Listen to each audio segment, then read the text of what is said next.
వనపర్తి జిల్లా జూరాల ప్రాజెక్టుకి భారీగా వరద ప్రవాహం కొనసాగుతుంది. దీంతో 17 గేట్లెత్తి దిగువకు నీటిని వదులుతూ ఉన్నారు. ఇన్ఫ్లో 2,20,000 క్యూసెక్లు, అవుట్ఫ్లో 1,97,138 క్యూసెక్కులుగా ఉంది. ప్రాజెక్టు పూర్తి స్థాయి నీటి నిల్వ 9.657 టీఎంసీలు, ప్రస్తుతం 7.817 టీఎంసీలుగా ఉంది. భీమా, కోయిల్ సాగర్, నెట్టెప్పాడు ప్రాజెక్టులకు ఎత్తిపోతల కొనసాగుతుంది. ఎగువ దిగువ విద్యుదుత్పత్తి కేంద్రాలలో విద్యుదుత్పత్తి కొనసాగుతుంది.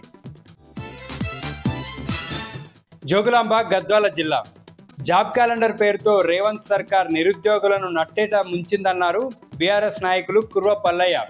జిల్లా కేంద్రంలోని గ్రంథాలయ ఆవరణలో నిరుద్యోగులతో కలిసి జాబ్ క్యాలెండర్ పత్రాలు, నల్ల బ్యాడ్జీలతో నిరసన తెలిపారు.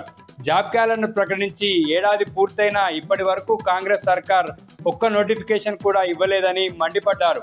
జాబ్ క్యాలెండర్తో పాటు నిరుద్యోగ భృతి, ఇతర హామీలు నెరవేర్చే వరకు నిరుద్యోగుల పక్షాన పోరాడుతామన్నారు.